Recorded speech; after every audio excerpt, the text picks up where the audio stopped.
Hey, it is Renee Hicks here with Book Girl Magic.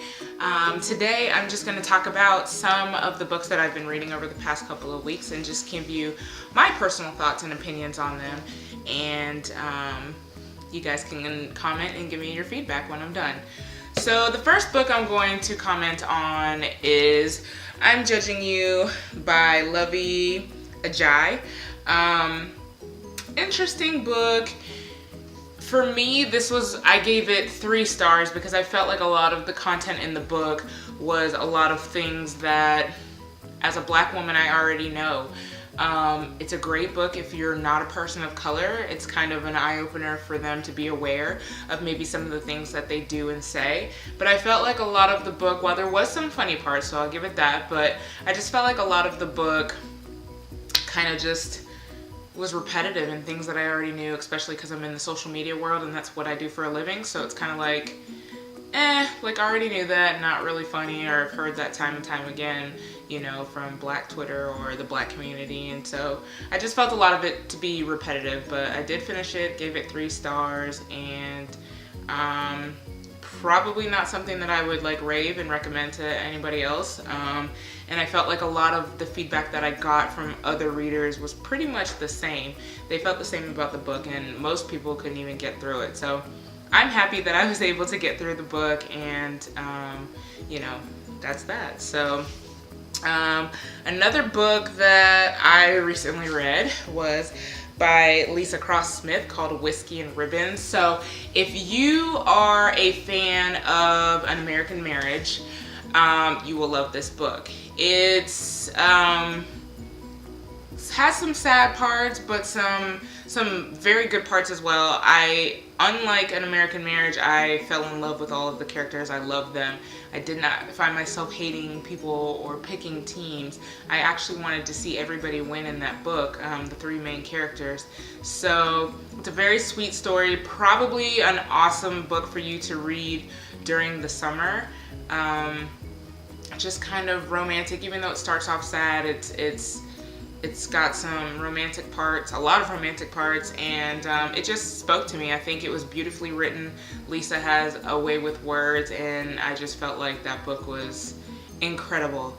And I probably will reread it at some point again soon. It was just that good. So definitely check that out. It recently released, I believe, in March, so go grab that one. It's definitely one that you should add to your list. Then this morning I just finished our book of the month, Sing Unburied Sing by Jesmyn Ward. This story was different. That's the only way that I can really describe this book. The storyline, like JoJo, I love JoJo to death. I loved Pop. JoJo was the main character in the story, and you know, he has a mom that's strung out on drugs who just really doesn't care about him and his little sister. So JoJo kind of has to step up as the man of the house and take care of his little sister and take care of his grandparents who they live with. So it was an interesting story. It was interesting to see the mom come back. JoJo's mixed, so his mom's black and his dad's white, and they go on this little adventure to get their dad out of prison. And you know, like, these ghosts start appearing in the story, and one of the ghosts is someone that Pop tells stories about. So it's just interesting. Like, the stories the ghost would tell Richie was intriguing to me as well. I was kind of lost towards the end. I didn't really know the purpose of all these ghosts and what they were there for, and I was kind of lost feeling the end of the book. So I gave this book 4 stars. The story was intriguing up until probably the last chapter or so for me. It just kind of left me like, what just happened there? What did I miss? What's really going on? So I give it 4 stars. I love Jesmyn Ward's style of writing, so I probably will pick up more of her books. The Men We Reaped, I believe, is another one of hers that I really want to read. I think it's her memoir. So I love her writing style, and yeah, I think it was beautifully written, and good overall. Just kind of confusing towards the end, and I didn't like how it ended. So I think I would have liked to have seen more there. A book I'm currently reading is The Blood of Emmett Till, and this is by Timothy B. Tyson. I believe this book was released last year.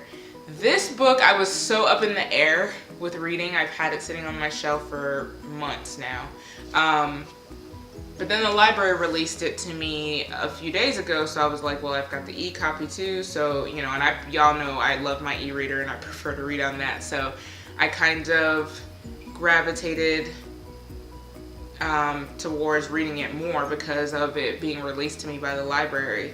So the story of Emmett Till is really interesting to me in general, and I'm not far in the book to even tell y'all much about it. I'm like the beginning of chapter 3. So but I do love that he has an angle of this story that has never been written before. He gets to interview his accuser almost 50 or whatever years later and hear her side of the story. So I think that's interesting. That's currently what I'm reading. I'm probably going to reread The Year of Yes, but I'll do the audiobook of that so that I can refresh that for another book reading that I'll be participating in at the end of the month. And another book that I didn't really get to talk about was The Coldest Winter Ever. So that book was awesome from beginning to end. It reminds me a lot of A Piece of Cake by Cupcake Brown, although Cupcakes is her memoir. It's her true story.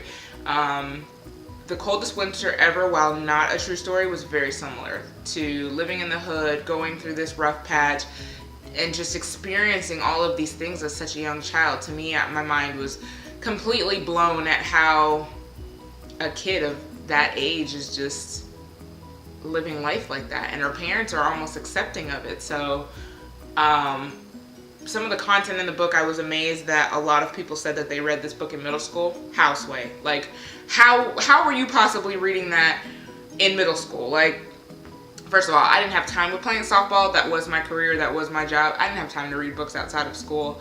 But the content, like, this kid is having sex at 12, and some of the scenes, and dating older men, and the drugs, and just, it's out there. So I'm like side-eyeing all of you, no judgment, just giving you the side-eye, that read this book in middle school. Because I mean, your parents couldn't have known that you were reading that, because had they known, they'd have been like, what? Because even as an adult, in my 30s, I'm like, what? Some of these parts. So that was definitely a good one. I look forward to reading the sequels, hearing more about Midnight, one of the male characters in the story, hearing more of his story and seeing what that's about, because I think a lot of people said that they loved Midnight's stories more than they loved The Coldest Winter Ever. So that's by Sister Soldier, if I didn't mention that earlier, and definitely one that you should check out. Great read. And then last but not least, The Perfect Find. This will be our book for the month of May. I'm super excited about this. It talks about Jenna Jones. She's a 40-year-old who loses her job and fiance and has to start over on her journey. And so she gets hired at this new agency, and she's trying to fit in with all of these millennials and trying to figure out what she's doing, and twittering for the first time. So just the description alone was funny to me. And she is assigned, her videographer is 22 years old, the one that's assigned to help her do her web series. So it was just interesting to me that I think starts to fall for him. And you know, she's 40, he's 22, so I think that's gonna make for an interesting story. So this is by Tia Williams. So I'm super excited to read this. I think it's a great way to kick off the end of spring, beginning of summer with our book club reads. So I hope you guys will join us at Book Girl Magic. You can find us on Facebook, Twitter, Instagram. Book Girl Magic is the name. Just look it up and you will find us there. So that was my quick little review of some of the books that I've read the past couple of weeks. And I look forward to reading some more good reads. If you guys have some good reads for me, please comment with them. And I look forward to hearing your thoughts. Thanks.